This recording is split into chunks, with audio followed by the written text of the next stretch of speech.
تو پھر تفتیشی آفیسر جو ہے وہ ہمیں لوکیشن کے اوپر کراچی گلشن معمار، وہاں پر اس کا ماموں کا رشتہ ہے کوئی شبیر احمد جو اسٹیٹ ایجنسی ہے.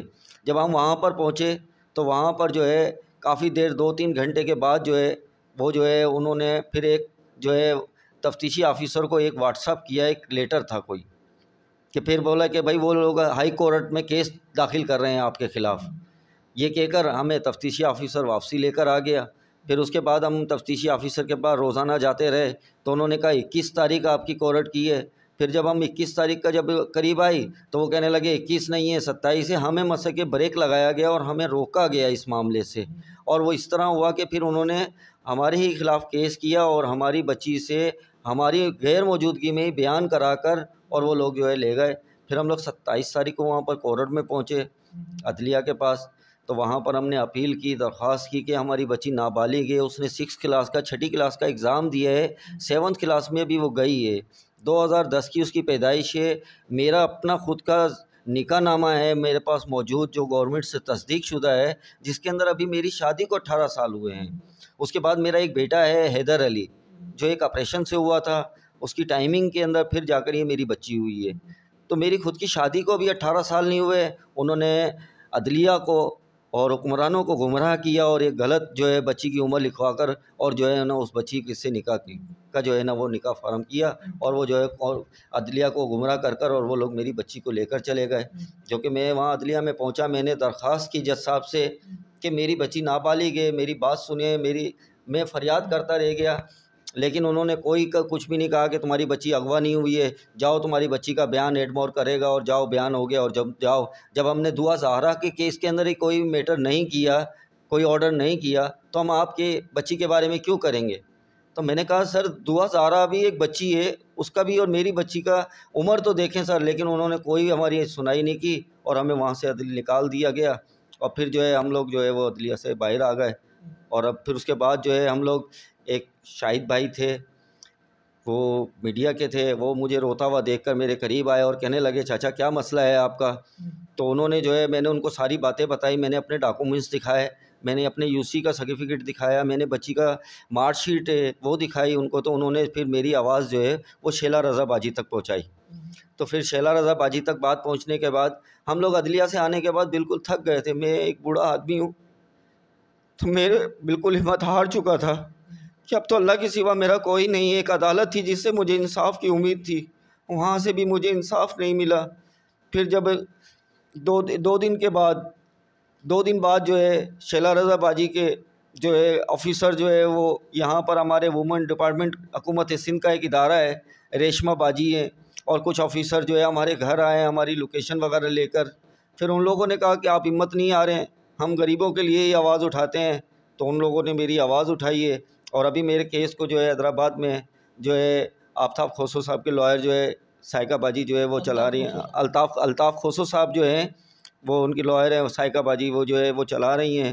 تو میں تمام میڈیا کے ساتھیوں سے اور حکمرانوں سے اور عدلیہ سے اپنے لیے اور تمام مسلمانوں کی بچیوں کے لیے جو کہ لوگ دھوکہ دہی کر کے جو کاروبار کرتے ہیں اور غریب بچیوں کو اٹھا کر لے جاتے ہیں اور پھر وہ ایسا پتہ نہیں سمجھ میں نہیں آتا ہے کہ بچیوں کو ایسا کیا کرتے ہیں کہ بچیاں جو ہے وہ بالکل منحرف ہو جاتی ہیں کیونکہ وہ ان کے قبضے میں ہوتی ہیں. بچیوں کو بلیک میل کیا جاتا ہے، ان کی ویڈیوز بنائی جاتی ہیں یا انہیں ان کے ماں باپ کو مارنے کی دھمکیاں دی جاتی ہیں کہ وہ بچی کہتی ہیں کہ اگر ماں باپ کے پاس بھی جائیں گے تو ایسا نہ ہو کہ ہمارے ماں باپ کو مار دیں.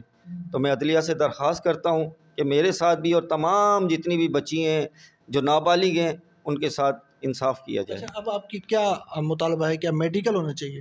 بالکل جی، میری بچی کا جو ہے میرے پاس ڈاکومنٹس ہے، میری بچی کا میڈیکل کروایا جائے تاکہ پتہ چلے. جب میری خود کی 18 سال ہے شادی کو تو پھر میری بچی کیسے 18 سال کی ہو سکتی ہے؟ آپ میڈیکل کرائیں تاکہ پتہ ہے، صاف ظاہر ہو کہ ان لوگوں نے گمراہ کیا، جھوٹ بولا اور یہ ایسا کرتے ہیں. یہ لوگ بہت بڑا گروپ ہے جو اس طریقے سے بچیوں کو اغوا کر اور ان کی عمریں لکھا کر پھر ان لوگوں کو بچیوں کو بلیک میل کرتے ہیں. آپ دیکھیں تو صحیح، ایک پکوڑے کا ٹھیلا لگانے والا اور ایک غریب آدمی کی بچی کو لے کر چلا گیا. وہ آپ خود معلومات تو کریں، کیسے انسان صبر کرے گا اپنی بچی کے لیے؟ آج میری بچی کو 1.5 مہینہ ہو گیا ہے. اچھا، بچی آپ کی کیا گھر سے نکلی تھی؟ کیا تھا پہلے یہ بتائیں. بچی میری جو ہے وہ سلائی سینٹر کے لیے جاتی ہے وہ ہمارے محلے میں 8-10 گھر چھوڑ کر جو ہے وہ ایک سلائی سینٹر ہے، وہ وہاں پر گئی تھی، اس کے بعد سے جو ہے اس کا لاپتہ ہو گئی، اس کے پاس پتہ نہیں چلا بچی کا۔ یہ کون سا ایریا تھا؟ یہ ہمارے پریٹھ آباد کا علاقہ ہے، زینت الاسلام اسکول ہے جس میں میری بچی پڑھتی ہے، اس کے برابر میں جچا خانہ ایک ہاسپٹل ہے، اسی کے قریب ہی ایک گھر ہے، تو وہاں پر جو ہے میری بچی جو ہے وہ پڑھنے کے لیے جاتی تھی، جو نا وہ سلائی سینٹر میں کپڑے وغیرہ جو ہے سینے، جیسے کہ سلائی کرنے کے لیے کچھ دیر کے لیے آدھا ایک گھنٹے کے لیے وہاں جایا کرتی تھی۔ ٹھیک ہے۔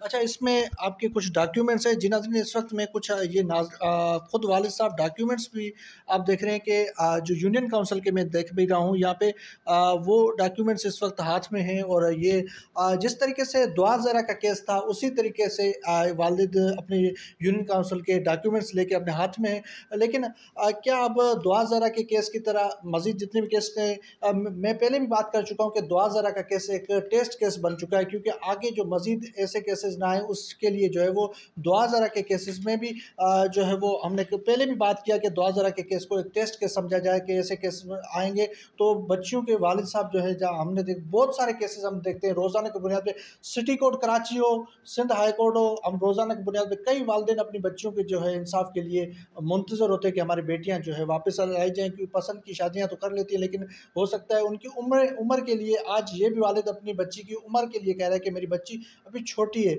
لیکن اس کے لیے میڈیکل بورڈ بٹھایا جائے، پلس لیگل ایڈ آفس پورا اس کا کیس دیکھ بھی رہا ہے، لیکن اس وقت اگر میں بات کروں دعا زرہ کیس کی اور ام ہانی کی کیس کی تو اس میں کوئی فرق نہیں ہے، دونوں کیس ایک ہی طرح کے ہیں، ایک ہی طرح کے کیسز ہیں۔ یہ والد جو ہے وہ حیدرآباد کی رہائشی ہیں، آج میں حیدرآباد آیا ہوں ان سے خصوصی ملنے، کیونکہ پلس لیگل ایڈ آفس کی جانب سے یہ رابطہ کیا گیا تھا کہ آپ جائیں، یہ کیس بھی جو ہے وہ اسی طرح کا ہے جس طریقے سے دعا زرہ کا کیس تھا۔ دیکھا تھا پہلے شروع میں جس طریقے سے ہم نے دیکھا دعا زرہ کا کیس بھی پلس لیگل ایڈ آفس کے الطاف کوسو صاحب لے کے چل رہے تھے، اب دوبارہ جو ہے ام ہانی کا کیس ہے۔ شیلا رضا نے بھی بات کی کہ اس بچی کو بھی جو ہے وہ انصاف دلایا جائے، اپنے والد جو ہے وہ انصاف کے منتظر ہیں، انہیں بھی انصاف دلایا جائے۔ تو اس وقت ہم یہاں پہ حیدرآباد میں موجود ہیں، ہم دوسری ویڈیو میں آپ کو جو حیدرآباد میں ان کی کیس وکیل جو لڑ رہی ہیں ان سے بھی ہم بات کریں گے۔